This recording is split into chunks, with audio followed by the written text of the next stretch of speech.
পানির ভেতরে ডুব দিয়ে যদি কেউ রোজা ভেঙে ফেলে সেটাও দেখেন কে? সেটাও আল্লাহ তাআলা দেখেন।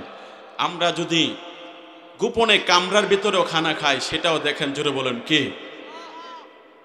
কোনো ব্যক্তি যদি এই কথা চিন্তা করে যে আল্লাহ তাআলা আমাকে দেখতেছেন, একদিন আল্লাহর কাছে হিসাব দিতে হবে, একদিন কবরে শুইতে হবে, সাদা কাপড়ের প্যাকেট বানায়া আমাকে আপনাকে যখন কবরে রেখে দিবে তখন তো কেউ সাহায্যকারী থাকবে না, ওই সময় তো রোজা নামাজের হিসাব দিতে হবে। এখন তো আল্লাহ আমাকে দেখতেছে ঘরের ভিতরে আমি খাই কি খাই না।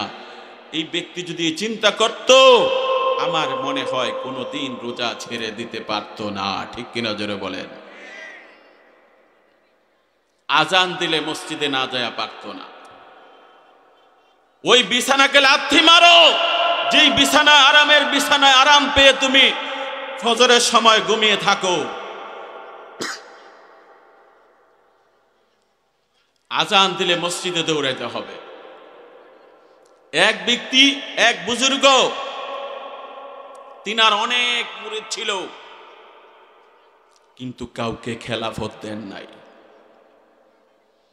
মুরিদেরা জিজ্ঞাসা করল, হুজুর, অন্যান্য সব পীরেরা তাদের মুরিদদেরকে খেলাফত দেয়, আবার মুরিদ করানোর জন্য সুযোগ দেয়, কিন্তু আপনি তো কাউকে দেন নাই, এটা কেন করেন?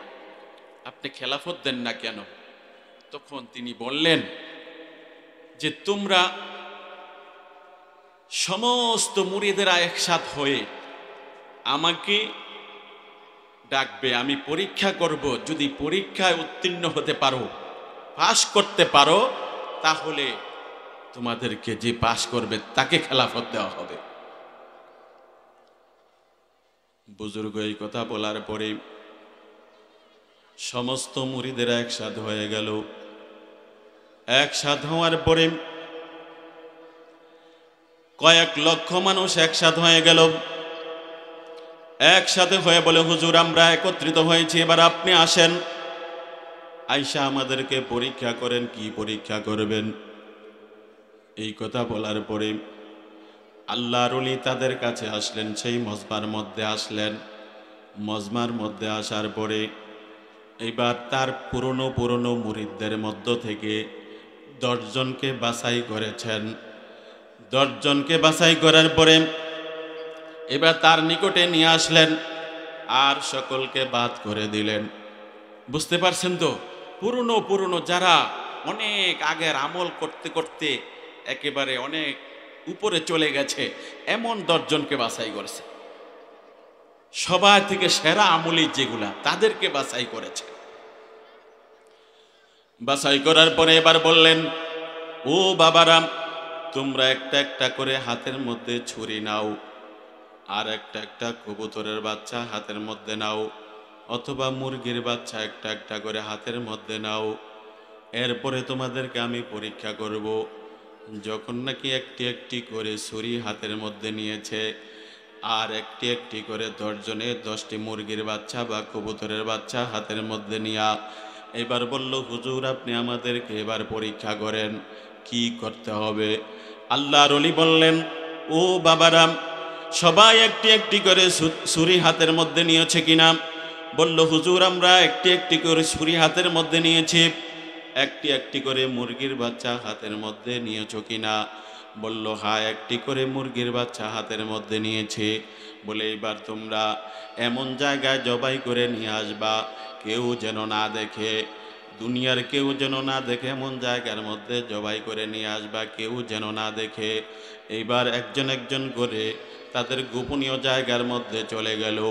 কেউ মরুভূমির মাঝখানে চলে গেছে, আবার কেউ বা নিজের গোপনীয় কামরার মধ্যে চলে গেছে, কেউ এইভাবে পাহাড়ের গুহার ভিতরে চলে গেছে, কেউ পাহাড়ের উঁচু টিলার মধ্যে চলে গেছে।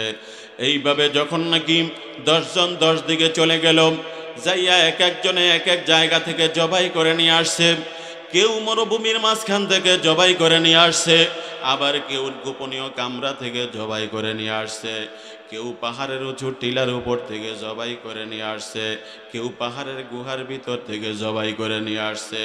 আসতে আসতে 9 জন চলে আসছে, একজন বাকি রয়েছে, আসে নাই।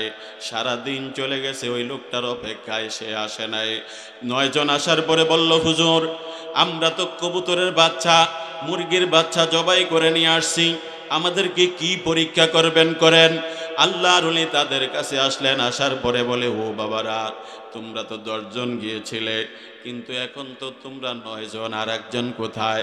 বলে সে আসে নাই। কেন আসে নাই বলে বলতে পারবো না। বলে সে যখন আসবো তখন তোমাদেরকে পরীক্ষা করব। সারা দিন চলে যাওয়ার পরে, সারাটা দিন ঘোরাঘুরির পরে ওই 10ম নাম্বার লোক মুরগির বাচ্চাও জবাই করতে পারে না, হাতের মধ্যে ছুরিও আছে, মুরগির বাচ্চাও আছে। যখন নাকি সূর্য অস্তমিত যায়, এমন সময় কবুতরের বাচ্চা ছুরি হাতের মধ্যে নিয়া আল্লাহর ওলির দরবারে হাজির হয়ে গেছে। চোখের পানি ছেড়ে কান্না করতেছে, হুজুরও কান্না করে, সেও কান্না করতেছে। আর সাথী সঙ্গীরা মনে করল, আমরাই আজকে পরীক্ষার মধ্যে পাস করব, উত্তীর্ণ হয়ে যাব। 10ম নাম্বার লোকটা সে উত্তীর্ণ হতে পারবে না, কারণ আমরা কবুতরের বাচ্চা জবাই করে নিয়ে আসছি, আর সে জবাই করতে পারে নাই, আমরাই পাস করতে পারবো। কিন্তু ঘটনা তো উল্টা হয়ে গেছে, তারা তো বুঝে নাই। যখন নাকি আল্লাহর ওলি বলল, বাবা তুমি কোথায় জবাই করেছ? বলে আমি এমন জায়গায় জবাই করেছি, মরুভূমির মাঝখানে গিয়ে জবাই করেছি, কেউ আমাকে দেখে না। বলে তুমি কোথায় জবাই করেছ? কয় আমি গোপনীয় কামরার ভিতরে জবাই করেছি, কেউ দেখে না। তুমি কোথায় জবাই করেছ? কয় আমি পাহাড়ের উঁচু টিলার মধ্যে জবাই করেছি, কেউ দেখে না। তুমি কোথায় করেছ?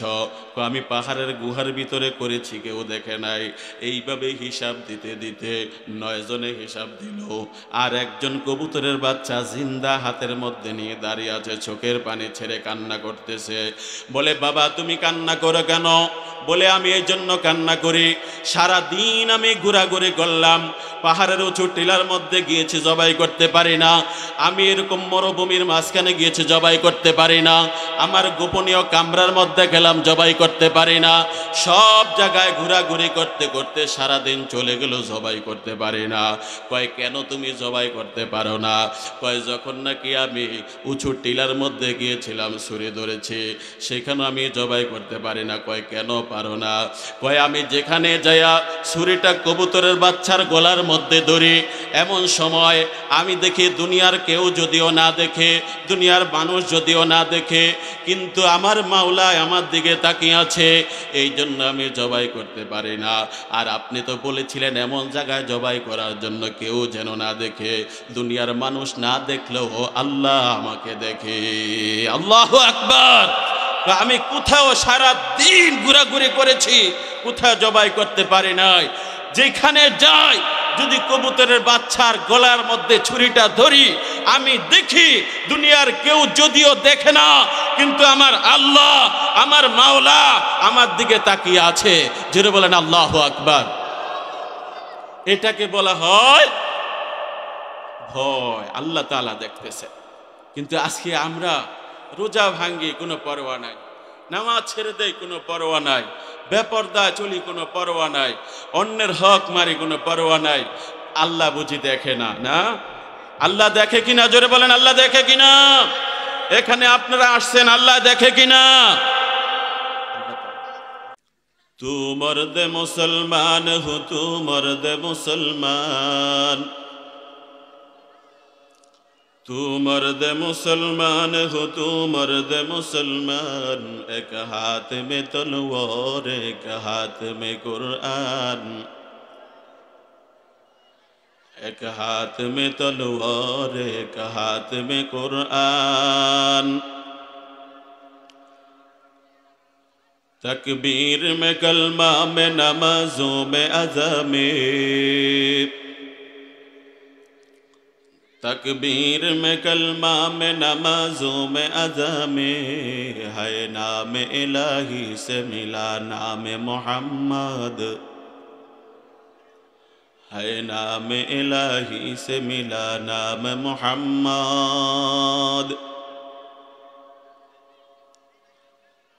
दुनिया में हो दुनिया का तलबगार नहीं हूँ,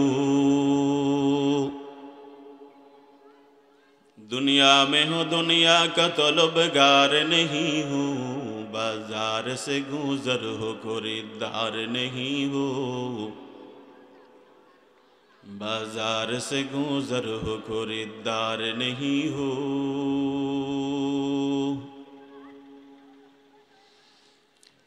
আল্লাহ পাকের দরবারে লাখো কোটি শুকরিয়া আদায় করছি, যিনি আমাদেরকে অত্যন্ত দয়া করে, মায়া করে, মহব্বত করে, ভালোবেসে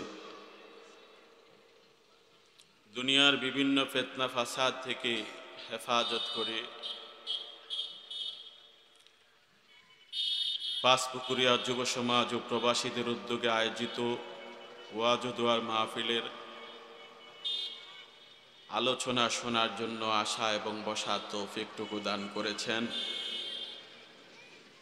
এর জন্য আল্লাহ পাকের দরবারে শুকরিয়া আদায় করি।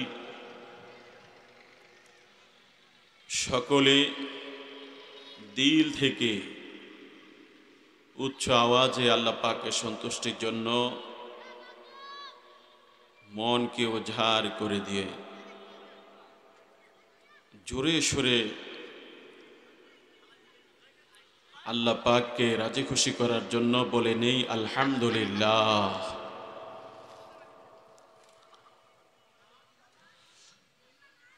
আমি আপনাদের সামনে কুরআনুল কারীম থেকে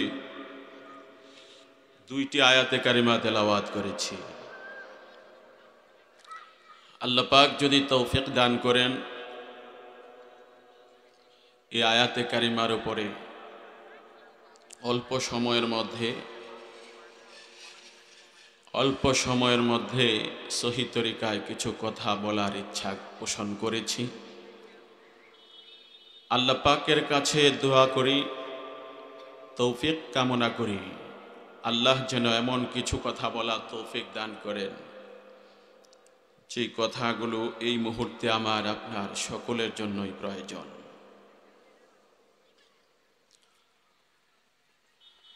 আমি আয়াতে কারিমা তেলাওয়াত করেছি, ইয়া আইয়ুহাল্লাযীনা আমানুত্তাকুল্লাহা ওয়া কুনু মা'আস সাদিকিন। আল্লাহ পাক রব্বুল আলামিন বলেন, হে দুনিয়ার ইমানদার বান্দা বান্দিরা, তোমরা আল্লাহ পাক রব্বুল আলামিনকে ভয় করো এবং সত্যবাদীদের সঙ্গী হও, সাথী হও। অন্য আয়াতে আল্লাহ তাআলা বলেছেন, ইয়া আইয়ুহাল্লাযীনা আমানু তুবু ইলাল্লাহি তাওবাতান নাসুহা। আল্লাহ তাআলা বলেন, হে ঈমানদারগণ, তোমরা আল্লাহ পাকের দরবারে খাঁটি অন্তরে তওবা করো। তওবা হলো আল্লাহ পাক রব্বুল আলামিনের দিকে ফিরে আসা। তওবার অর্থ ফিরে আসা, গুনার প্রতি অনুতপ্ত হয়ে আল্লাহ পাক রব্বুল আলামিনের পথে ফিরে আসা, এটা হচ্ছে তওবা। আজকে গুনার কোনো শেষ নাই, গুনার কোনো সীমা নাই। এমন একটি সময় এসেছে যে সময়ে শুধু গুনার প্রতিযোগিতা চলছে। মনে হয় যেন কে কার আগে জাহান্নামে যাবে, কে কার থেকে বেশি গুনাহ করবে, সেই প্রতিযোগিতা চলছে। আমাদের ধ্যান ধারণা এর মাধ্যমে গুনাহ হয়, আমাদের চোখের মাধ্যমে গুনাহ হয়। চোখে আমরা অনেক গুনাহ করি, কানে শ্রবণ করার মাধ্যমে অনেক গুনাহ আমরা করে ফেলি, জবানে গুনাহ করি, জবানের মাধ্যমে মিথ্যা কথা, গীবত, শিকায়াত, অন্যের দোষ চর্চা, ধোঁকাবাজি, এর মাধ্যমে আমাদের অনেক গুনাহ হয়ে থাকে। হাতের মাধ্যমে গুনাহ হয়, পায়ের মাধ্যমে গুনাহ হয়, পুরা আপাত মস্তকের মাধ্যমে গুনাহ হচ্ছে। যে গুনাহ এখন স্বাভাবিক হয়ে গেছে। সমাজে নামাজিদের থেকে বেনামাজির সংখ্যা অনেক বেশি। নামাজি থেকে বেনামাজির সংখ্যা অনেক বেশি। আমার বুঝে আসে না যে কিভাবে ফজরের সময় আজান হলেও মুসলমানের সন্তান, ইমানদারদের সন্তানেরা ফজরের সময় ঘুমিয়ে থাকে, মসজিদে যায় না। আজান হলে কিভাবে অন্য কাজে লিপ্ত থাকে আল্লাহ পাকের হুকুমকে ছেড়ে দিয়ে, এটা আমার বুঝে আসে না। নামাজির থেকে বেনামাজির সংখ্যা অনেক বেশি, অনেক বেশি বেনামাজির সংখ্যা। আমি সমাজের সর্বস্তরের বৃদ্ধ বাবাজিরা নামাজকে ত্যাগ করব না, যুবক ভাইরা নামাজকে ত্যাগ করব না, নামাজ ছেড়ে দিব না।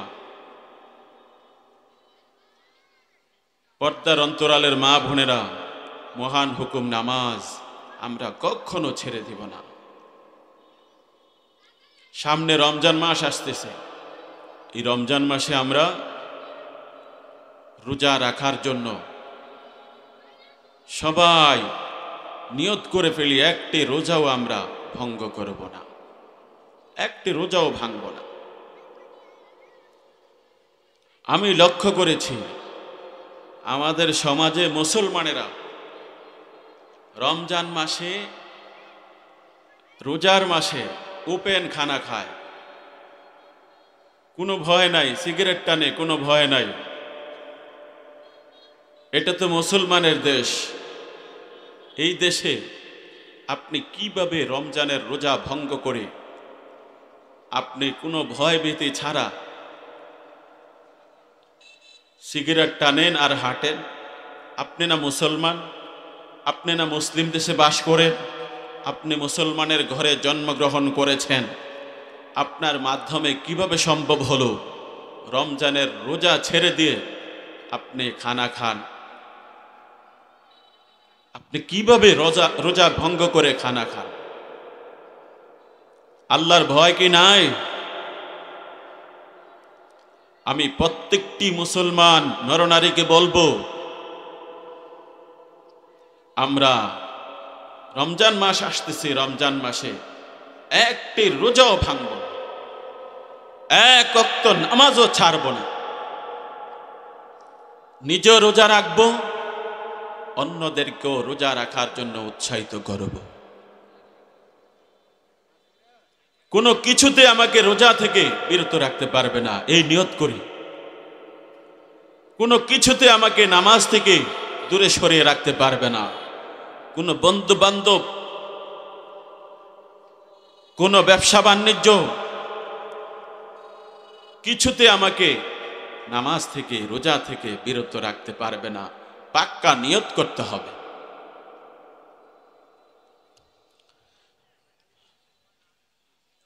আমি এই অত্র এলাকার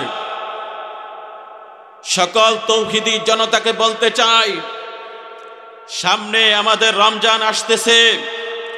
এই রমজান মাসে আমাদের সমাজের আকল বালেগ একটি নারী পুরুষ যাতে রোজা ভঙ্গ করতে না পারে, আমাদেরকে সেজন্যে ভূমিকা পালন করতে হবে। যুবকদেরকে আমি বলবো, আপনারা যদি সোচ্চার হয়ে যান যে রমজান মাসে কেউ যদি রাস্তাঘাটে হোটেলে ওপেন খানা খায়, তাহলে তাদেরকে শায়েস্তা করার জন্য আল্লাহ পাকের এই মহান হুকুম কেন ছেড়ে দিয়েছে? সেই জন্যে যুবকদেরকে রাখতে হবে প্রধান ভূমিকা। ঠিক কিনা জোরে বলেন?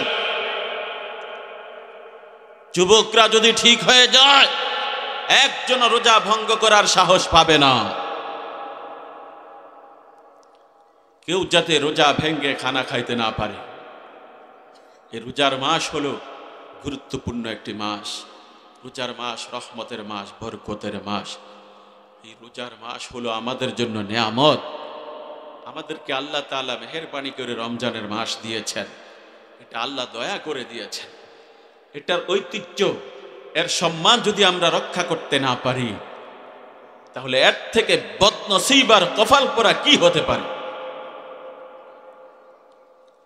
সেজন্য আমি বলবো, রোজা রাখার জন্য নিজেও তৈরি হই এবং ছেলে মেয়ে উপযুক্ত যারা আছে তাদেরকেও রোজার জন্য উৎসাহিত করি, নামাজের জন্য উৎসাহিত করি।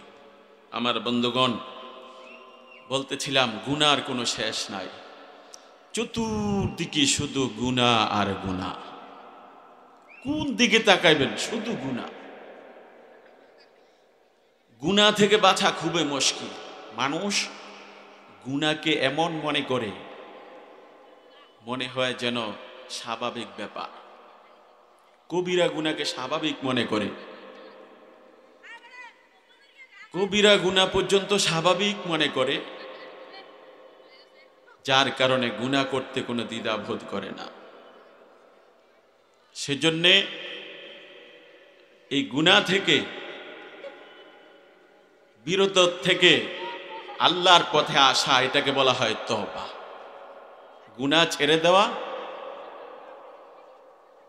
আমরা মনে করি আস্তাগফিরুল্লাহ পড়লেই এটাই তওবা। না, তওবার অর্থ হলো আমি আপনি যে গুনাহে লিপ্ত আছি, যে অপরাধে লিপ্ত আছি, সেটা থেকে ফিরে আসা, সেটা বন্ধ করে এরপরে আল্লাহর কাছে মাপ চাওয়া, এটা হলো তওবা। কিন্তু আমরা মনে করি আস্তাগফিরুল্লাহ পড়লেই তওবা হয়ে যায়। তওবার হাকিকত হলো যেই গুনাহে লিপ্ত আছে এটা ছাড়তে হবে, এরপরে আল্লাহ পাকের কাছে মাপ চাইতে হবে, সেটা হলো তওবা।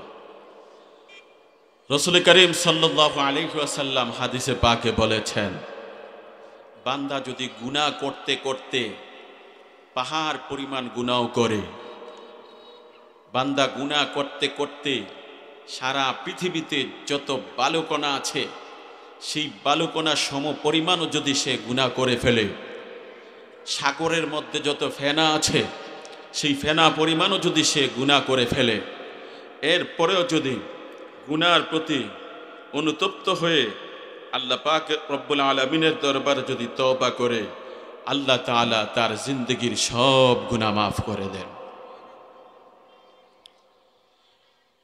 রাসূল করিম সাল্লাল্লাহু আলাইহি ওয়াসাল্লাম বলেছেন, আত-তাইবু মিনাজ যামবি কামান লা যামবা লাহু। রাসূল করিম সাল্লাল্লাহু আলাইহি ওয়াসাল্লাম বলেন, কোন বান্দা যদি গুনাহ থেকে আল্লাহ পাক রব্বুল আলামিনের দরবারে তওবা করে, আল্লাহ পাক রব্বুল আলামিনের দরবারে যদি মাপ চায়, ক্ষমা চায়, আত-তাইবু মিনাজ যামবি কামান লা যামবা লাহু, আল্লাহ পাক রব্বুল আলামিন তার জিন্দেগীর সব গুনাহগুলো মাফ করে দেন।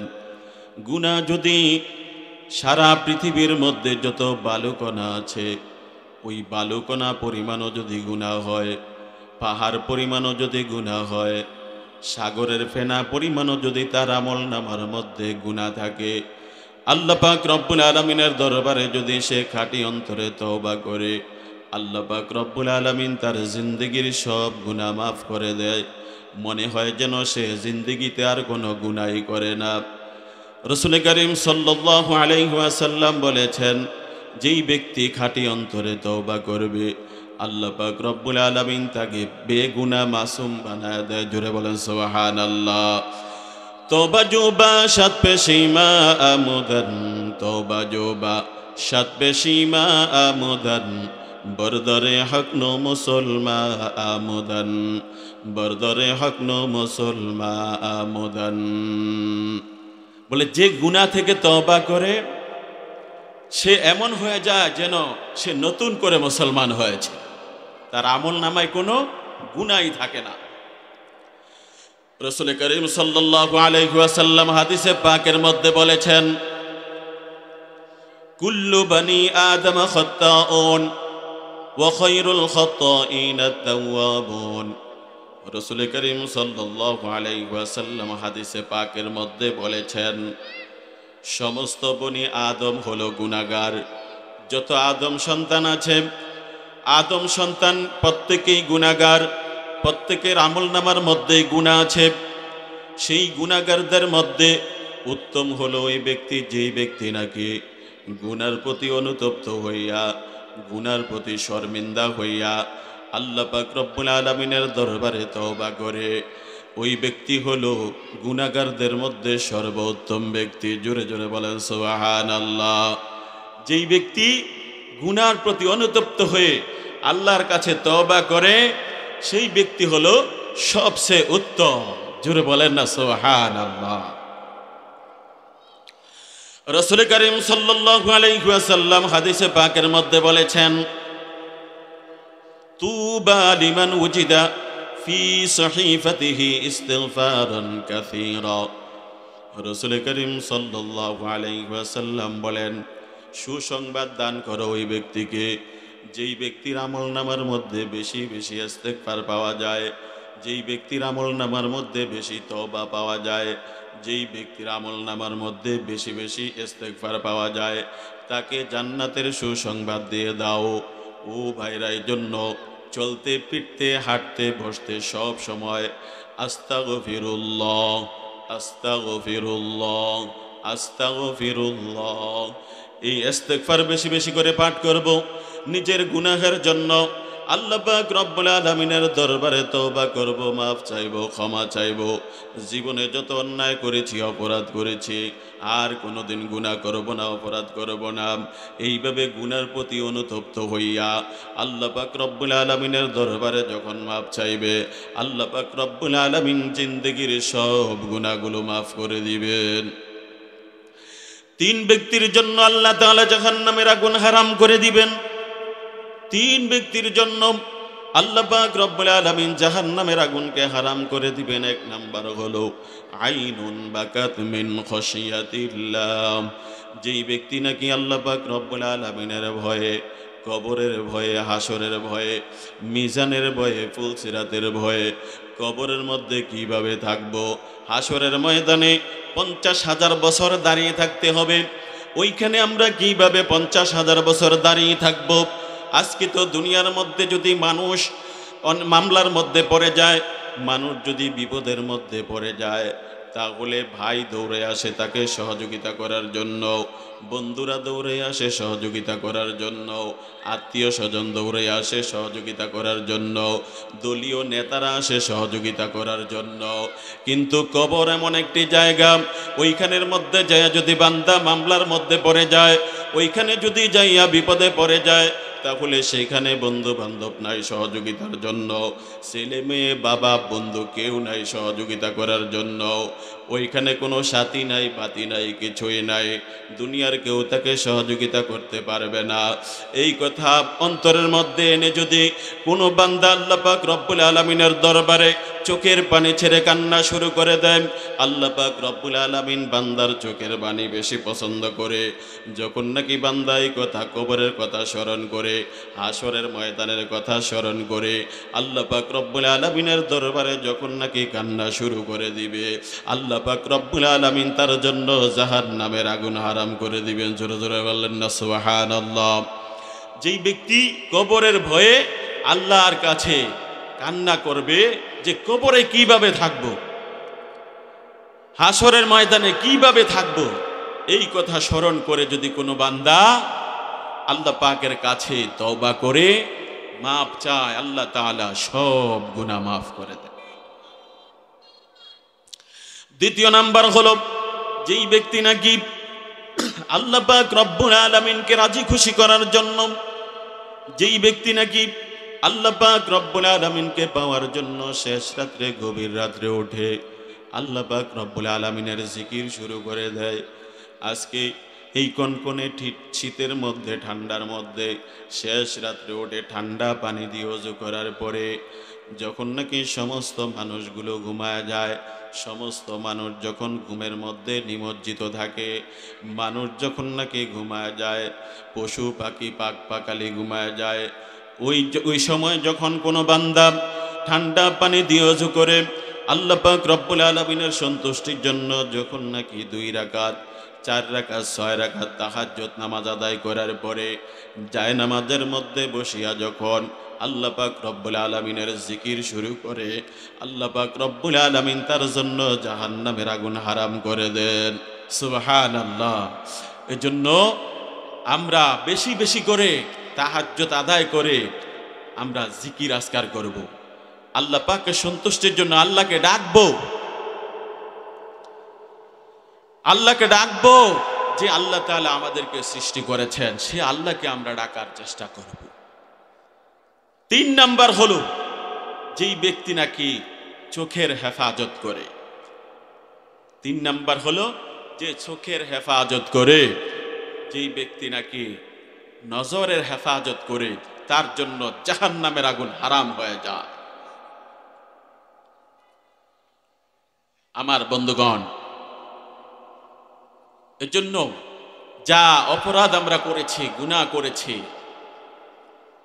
আমরা তো একদিন কবরে চলে যেতে হবে। গুনাহ নিয়ে যদি কবরে যায় তাহলে উপায় থাকবে না।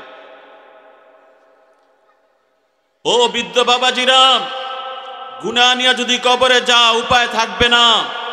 ও যুবক বন্ধুগণ, গুনাহ নিয়ে যদি কবরে যাও উপায় থাকবে না। পদ্মার অন্তরালের মা বোনেরা, গুনাহ নিয়ে যদি কবরে যাও উপায় থাকবে না, কেউ সাহায্যকারী থাকবে না।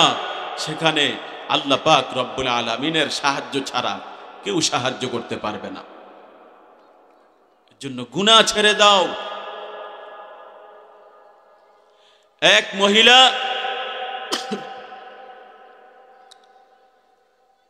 রাসূল করিম সাল্লাল্লাহু আলাইহি ওয়াসাল্লামের দরবারে এসেছেন।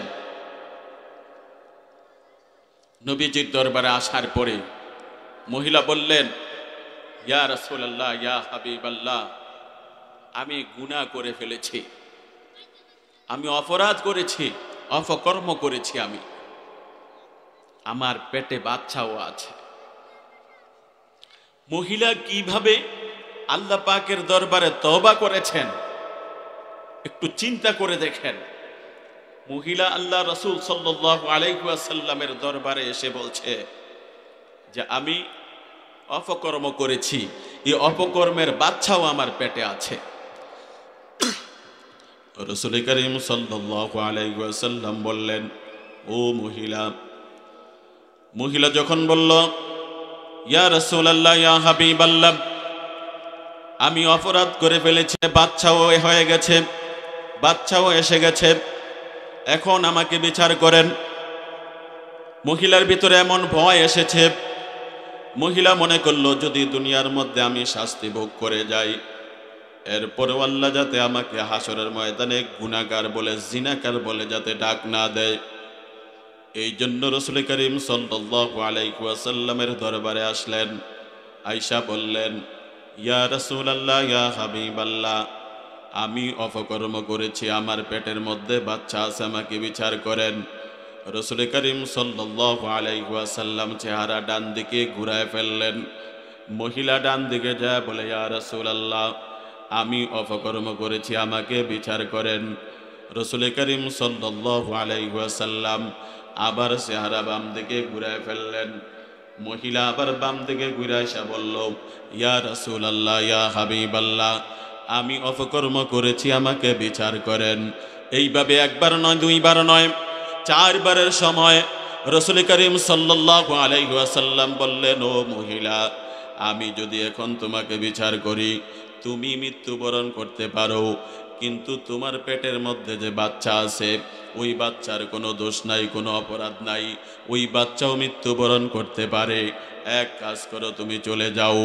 যখন নাকি তোমার বাচ্চা দুনিয়ার মধ্যে ভূমিষ্ঠ হবে, তোমার স্বাস্থ্য যখন সুস্থ হয়ে যাবে, বাচ্চাটা ভূমিষ্ঠ হওয়ার পরে তোমার স্বাস্থ্য সুস্থ হওয়ার পরে এরপরে বাচ্চাটাকে নিয়ে আমার দরবারে আইসো, তোমাকে বিচার করে দিব, শাস্তি দিয়ে দিব।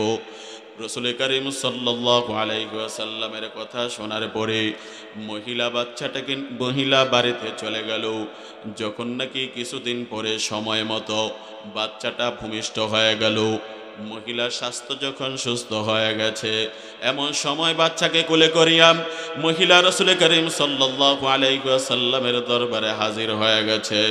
আয়েশা বলল, ইয়া রাসূলুল্লাহ, ইয়া হাবিবাল্লাহ, এই যে আমার বাচ্চা ভূমিষ্ঠ হয়ে গেছে, আমার স্বাস্থ্য সুস্থ হয়ে গেছে, আমাকে বিচার করেন।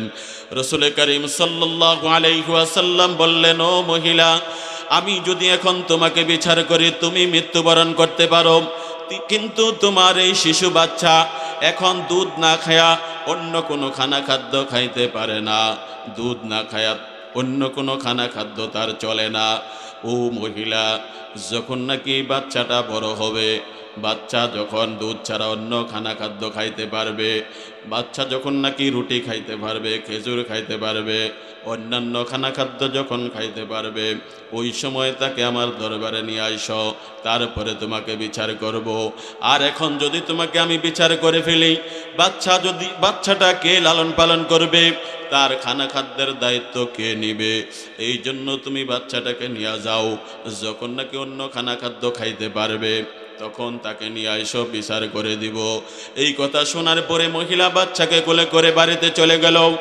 যখন নাকি বাচ্চা আস্তে আস্তে করে বড় হয়ে গেল, দুধ না খাইলেও চলে, রুটি খাইতে পারে, খেজুর খাইতে পারে, অন্যান্য খাদ্য খাইতে পারে, এমন সময় মহিলা বাচ্চার হাতের মধ্যে রুটির টুকরা দিয়া, খেজুর দিয়া, অন্যান্য কিছু খাদ্য দিয়া রাসূল করিম সাল্লাল্লাহু আলাইহি ওয়াসাল্লামের দরবারে হাজির হয়ে গেছে। আয়েশা বললেন, ইয়া রাসূলুল্লাহ, ইয়া হাবিবাল্লাহ, এই যে আমার বাচ্চা এখন রুটি খাইতে পারে, খেজুর খাইতে পারে, অন্যান্য খাদ্য খাইতে পারে, আপনি আমাকে বিচার করে দেন। রাসূল করিম সাল্লাল্লাহু আলাইহি ওয়াসাল্লাম বললেন, ও মহিলা, এখন তোমার বিচার করা হবে। রাসূল করিম বাচ্চাটাকে রাখিয়া খালিদ বিন ওয়ালিদ রাদিয়াল্লাহু তাআলা আনহুকে ডাকলেন। ডাইকা বললেন, ও খালিদ বিন ওয়ালিদ, বাচ্চাটাকে রেখে মহিলাকে নিয়ে যাও বিচার করার জন্য। খালিদ বিন ওয়ালিদ রাদিয়াল্লাহু তাআলা আনহু এমন বীর পুরুষ ছিলেন, 20 কেজি ওজন তার মাথার হেলমেট ছিল। জোরে বলেন না সুবহানাল্লাহ। যেই হেলমেট মাথায় দিয়ে তিনি যুদ্ধ করতেন, সেই যুদ্ধের হেলমেটের ওজন ছিল কত? 20 কেজি ওজন ছিল। এত শক্তিশালী ছিলেন খালিদ বিন ওয়ালিদ রাদিয়াল্লাহু তাআলা আনহু। জোরে বলে সুবহানাল্লাহ। খালিদ বিন ওয়ালিদ রাদিয়াল্লাহু তাআলা আনহুকে বললেন, এই মহিলাকে নাও, নিয়া বিচার করো, শাস্তি দাও। হযরত খালিদ বিন ওয়ালিদ রাদিয়াল্লাহু তাআলা আনহু মহিলাকে নিয়ে যখন নাকি পাথর মারলেন, রজম করলেন, পাথর মারতে আরম্ভ করলেন। একটা পাথর মহিলার মাথার মধ্যে মারার সঙ্গে সঙ্গে মহিলার মাথার মধ্যে পড়ে রক্ত দ্রুত বেগে খালিদ বিন ওয়ালিদ রাদিয়াল্লাহু তাআলা আনহুর শরীরের মধ্যে পড়ে, পোশাকের মধ্যে পড়ে। খালিদ বিন ওয়ালিদ রাদিয়াল্লাহু তাআলা আনহু ঘৃণার সহিত মহিলাকে একটি গালি দিয়েছিলেন, এমন জোরে একটি গালি দিয়েছিলেন, এই গালির আওয়াজ রাসূল করিম সাল্লাল্লাহু আলাইহি ওয়াসাল্লামের কান মোবারক পর্যন্ত পৌঁছে যায়। নবীজি গালির আওয়াজ পাইয়া বললেন, ও খালিদ বিন ওয়ালিদ, এই মহিলাকে আর একটা গালিও দেওয়া যাবে না, এই মহিলাকে আর গালাগালি করিও না, কারণ এই মহিলা এমন একটি তওবা করেছে, তার তওবা যদি সারা মদিনার মধ্যে বন্টন করে দেওয়া হয়, পুরা মদিনার মানুষের জন্য যথেষ্ট হয়ে যাবে। সুবহানাল্লাহ। তওবা জুবা সাত পেশিমা আমদন, তওবা জুবা সাত পেশিমা আমদন, বরদরে হক নো মুসলমা আমদন, বরদরে হক নো মুসলমা আমদন। ও বাইরা, মহিলা কেমন একটা তওবা করছে, যখন নাকি আমি আপনি ওইরকম তওবা করব।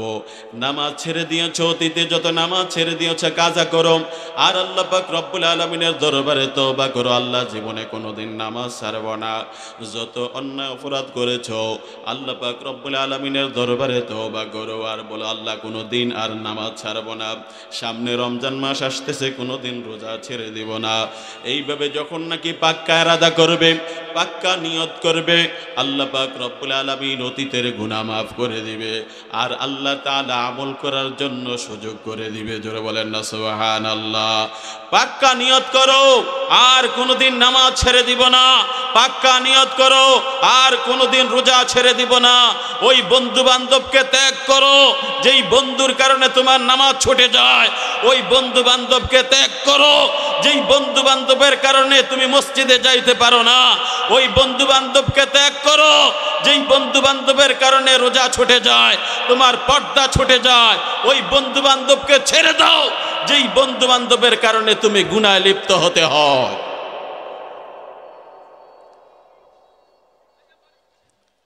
আজকে সমাজ নষ্ট হয়ে গেছে। ওই বন্ধুকে ছাড়ো যেই বন্ধুর কারণে তুমি নামাজ পড়তে পারতেছ না, যেই বন্ধুর কারণে তুমি গুনাহে লিপ্ত হতে হয়, এমন বন্ধু ছাড়ো। এই বন্ধু তোমাকে বিপদগামী করে দেবে, এই বন্ধু তোমাকে জাহান্নামে নিয়ে ছাড়বে, জাহান্নামে নিয়ে ছাড়বে। আমার বন্ধুগণ, এজন্য গুনাহ ছেড়ে দিতে হবে। আর গুনাহ ছেড়ে দিয়ে যখন আল্লাহর পথে আসবে, এটাই হলো খাঁটি তওবা, এটাই হলো তওবা।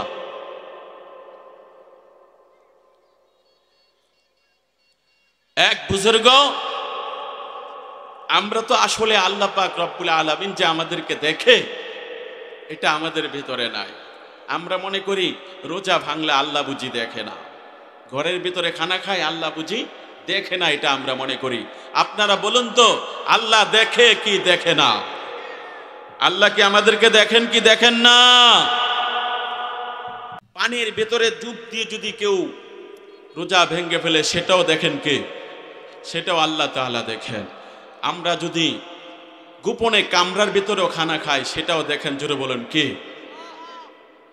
কোনো ব্যক্তি যদি এই কথা চিন্তা করে যে আল্লাহ তাআলা আমাকে দেখতেছেন, একদিন আল্লাহর কাছে হিসাব দিতে হবে, একদিন কবরে শুইতে হবে, সাদা কাপড়ের প্যাকেট বানায়া আমাকে আপনাকে যখন কবরে রেখে দিবে, তখন তো কেউ সাহায্যকারী থাকবে না।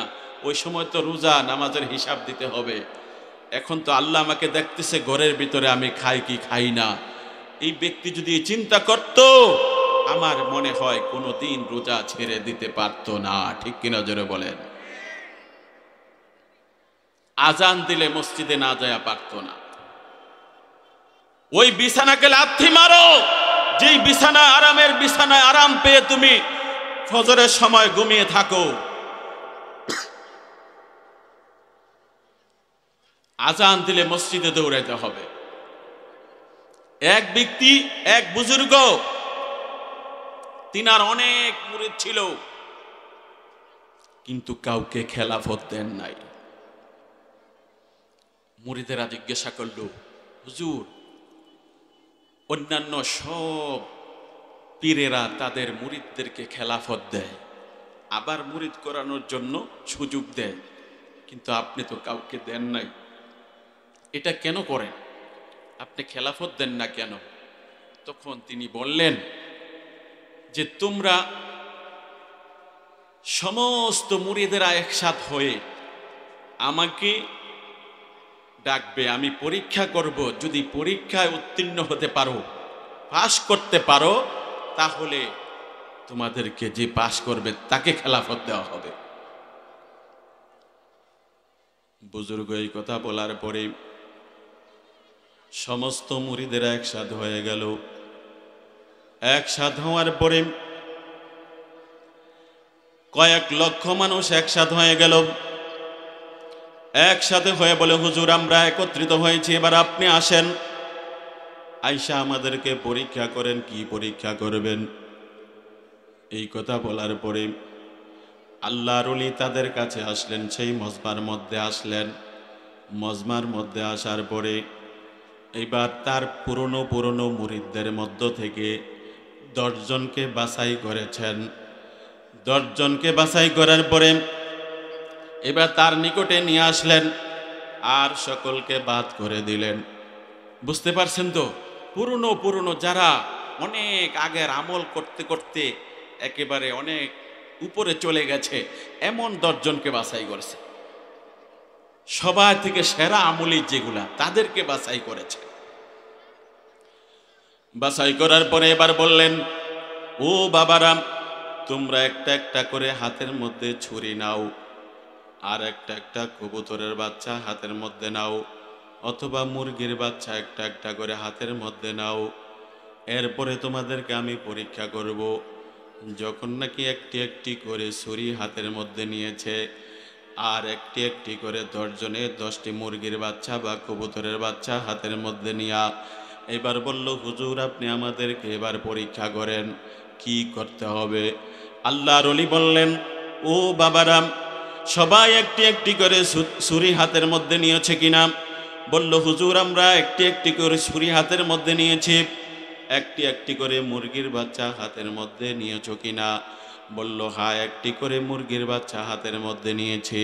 বলে, এবার তোমরা এমন জায়গায় জবাই করে নিয়ে আসবা কেউ যেন না দেখে, দুনিয়ার কেউ যেন না দেখে, এমন জায়গার মধ্যে জবাই করে নিয়ে আসবা কেউ যেন না দেখে। এইবার একজন একজন করে তাদের গোপনীয় জায়গার মধ্যে চলে গেল।